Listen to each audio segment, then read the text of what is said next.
सुप्रभात बच्चों। आज आपका हिंदी कक्षा में बहुत बहुत स्वागत है। आपकी सर्दियों की छुट्टियां ख़त्म हो चुकी है। आपने छुट्टियों में खूब एंजॉय किया होगा। नया साल 2021 आ चुका है। 2020 को हमने अलविदा कह दिया है। 2020 का साल हम सबको याद ही रहेगा। बहुत सारी यादें छोड़ चुका है, कुछ अच्छी तो कुछ बुरी। 2020 में हमें घरों में कैद करके छोड़ दिया। आपका स्कूल जाना बंद कर दिया। यहाँ तक कि आपका खेलना, अपने दोस्तों से मिलना सब बंद हो गया। लेकिन इससे हमने बहुत सी अच्छी बातें भी सीखी है। खाने से पहले हाथ धोना, हमने अन्य स्किल्स डेवलप भी किए हैं, योगा करना। मैं आशा करता हूँ कि नया साल हमारी ज़िंदगी में खुशियों की बरसात करे। हम सब पहले जैसी सामान्य ज़िंदगी जीना शुरू कर दें। हमारा स्कूल एक बार फिर से चालू हो जाए। आप खेलने बाहर जा सकें, अपने दोस्तों से मिल सकें। नववर्ष हमारे लिए एक फूल की भांति हमारे जीवन में फिर से महकना शुरू कर दे। तो बच्चों, आपको सबको नववर्ष की ढेर सारी शुभकामनाएं। आप सबको आशीर्वाद मिले गणेश से, विद्या मिले सरस्वती माता से, दौलत मिले लक्ष्मी जी से, खुशियाँ मिले रब से, प्यार मिले सबसे, यही दुआ है दिल से। एक बार फिर से नववर्ष के आपको हार्दिक शुभकामनाएं। और आज का अभ्यास कार्य की शुरुआत करते हैं। तो हमने पिछली कक्षा में पाठ 15 बूढ़ा घोड़ा हमने अध्ययन किया था, उस कहानी को अच्छे से पढ़ा था। और आज हम इस पाठ के अभ्यास कार्य जैसे नए शब्द, शब्दार्थ और प्रश्न उत्तर का अध्ययन करेंगे। तो शुरुआत करते हैं नए शब्दों से। तो बच्चों, नए शब्द, शब्दार्थ और प्रश्न उत्तर आपको हिंदी नोटबुक में लिखने हैं। तो नए शब्द हैं, पहला है एंटीनेटो, व्यक्ति, मालिक, सब्जियां, आवश्यकता, रस्सी, फरियाद, प्रबंध, खदेड़, चौकीदार, मजबूत, व्याकुल, रईस, उपस्थित, क्रोध, इटली, स्वामी, दाना पानी, खींचकर, सहायता, घास, देखभाल, महल, बंधुआ। ये तो हुए हमारे नए शब्द। और अब चलते हैं हम शब्दार्थ की ओर। शब्दार्थ और मुहावरे, इनको भी बच्चों आपको अपनी बुक में करने हैं और याद भी करने हैं। तो पहला शब्दार्थ है स्वामी। स्वामी का अर्थ है मालिक। अखरना, बुरा लगना, कष्ट होना। खदेड़ दिया, भगा दिया, हटा दिया। मारा मारा फिरना का अर्थ है धक्के खाते फिरना। फरियाद, अपराध की शिकायत, दुहाई। प्रबंध, इंतजाम। मुंह में पानी आना का अर्थ है लालच आ जाना। व्याकुल यानी घबराया हुआ। सूचना देना, खबर देना। उपस्थित, हाजिर। क्रोध यानी गुस्सा। तो बच्चों, इनको भी आपको नोटबुक में करने हैं। अब चलते हैं हमें इस पाठ के प्रश्न उत्तर की ओर। तो सबसे पहला प्रश्न है, एंटीनेटो ने घोड़े को घर से बाहर क्यों निकाल दिया? तो इसका उत्तर होगा क्योंकि घोड़ा बूढ़ा हो गया था, अब उससे अपने स्वामी की सेवा नहीं हो पाती थी। दूसरा है, महल के बगीचे के द्वार पर राजा ने घंटी क्यों बंधवा रखी थी? क्योंकि जिस व्यक्ति को राजा की सहायता की आवश्यकता होती, वह रस्सी खींचकर घंटी बजा देता था। चौकीदार ने घास की रस्सी क्यों बांधी? क्योंकि रस्सी बारिश और धूप के कारण गल सड़ गई थी। उस दिन बाजार भी बंद था। राजा ने घोड़े की क्या मदद की? राजा ने तुरंत सेवक को आज्ञा दी कि घोड़े को बगीचे में ले आओ और उसे दाना पानी दो। राजा ने घोड़े को उसके मालिक से भी मिलवा दिया। बूढ़ा घोड़ा रस्सी क्यों खा गया?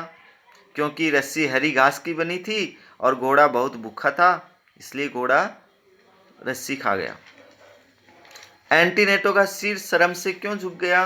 राजा की बात सुनकर एंटीनेटो को अपनी गलती का एहसास हुआ और उसका सिर शर्म से झुक गया।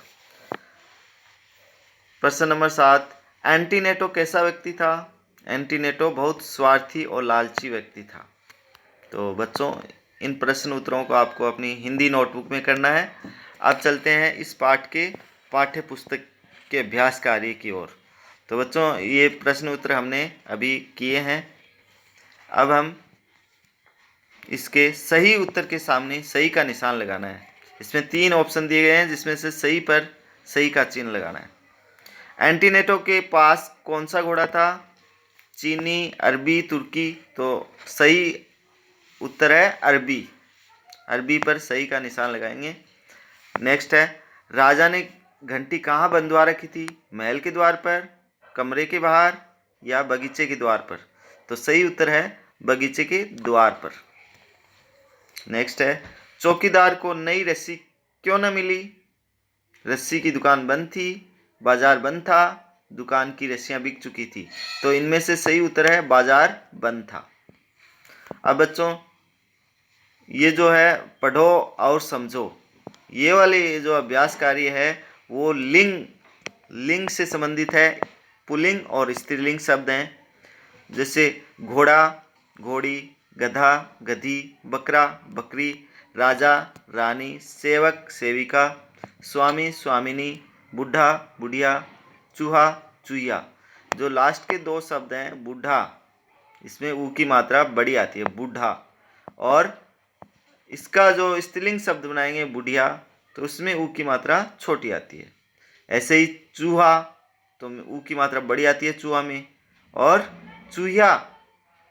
चूहिया में ऊ की मात्रा छोटी आती है। तो ये बच्चों ध्यान में रखना आपको। अब है पढ़ो, समझो और लिखो। विशेषण शब्द और संज्ञा शब्द। तो हमें इनका अर्थ समझ लेना है कि विशेषण शब्द हैं वो संज्ञा शब्दों की विशेषता बताते हैं, और संज्ञा आपको पता ही है, किसी व्यक्ति, वस्तु, स्थान, दशा और भाव के नाम को संज्ञा कहते हैं। और 2 शब्दों को जोड़कर हमें विशेषण शब्द बनाने हैं और उनका एक संज्ञा शब्द लिखना है। जैसे पहला उदाहरण दिया गया है, शान प्लस दार। शानदार कौन था? घोड़ा। तो घोड़े की जो संज्ञा है वो विशेषण शब्द है, वो शानदार है। इसी तरह वफा प्लस दार क्या बना? वफादार। कौन होगा? सेवक। इज्जत प्लस दार, इज्जतदार। संज्ञा शब्द क्या होगा? राजा। इज्जतदार, राजा। धारी प्लस दार, धारीदार। कौन होगा? चीता। क्योंकि आपने चीता देखा होगा, चीते की पिक्चर देखी होगी, तो उस पर सफ़ेद पट्टियाँ और येलो कलर की पट्टियाँ बनी हुई होती है उसके शरीर पर। तो धारी, उनको धारी बोलते हैं। धारीदार वाला कौन हुआ? चीता। रंगदार यानी अनेक कलर होते हैं, जिसमें चुनरी, जो महिलाएं ओढ़नी ओढ़ती है, वो चुनरी बहुत से रंगों से मिलकर बनती है। तो रंगदार क्या हुआ? चुनरी। चूड़ीदार पायजामा भी होता है, जैसे नीचे से जो गोल होता है चूड़ी जैसा, तो चूड़ीदार पायजामा। तो अब बच्चों है लास्ट अपने अभ्यास कार्य, रेखांकित मुहावरे के सही अर्थ पर सही का चिन्ह लगाना है।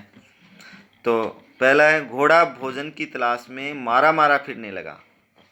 तो इसके 2 ऑप्शन दिए गए हैं, घोड़ा सबको मारता हुआ घूमने लगा या घोड़ा परेशान होकर धक्के खाता घूमने लगा। तो सही इसका आंसर है घोड़ा परेशान होकर धक्के खाता घूमने लगा। नेक्स्ट है, हरी घास की रस्सी को देखकर उसके मुंह में पानी आ गया। तो 2 ऑप्शन दिए हैं इसमें भी, उसका मुंह पानी से भर गया या फिर उसके मन में रस्सी खाने का लालच पैदा हो गया। तो इसका सही उत्तर है उसके मन में रस्सी खाने का लालच पैदा हो गया। तो ये हुआ हमारा पाठ कंप्लीट हो गया बच्चों। तो ये जो है वो आपको अपनी पाठ्य पुस्तक में ही करने हैं, और नए शब्द, शब्दार्थ और प्रश्न उत्तर आपको हिंदी नोटबुक में करना है। तो एक बार फिर से आपको नववर्ष की ढेर सारी शुभकामनाएं, और इसी के साथ हम अगली कक्षा में फिर मिलेंगे। धन्यवाद।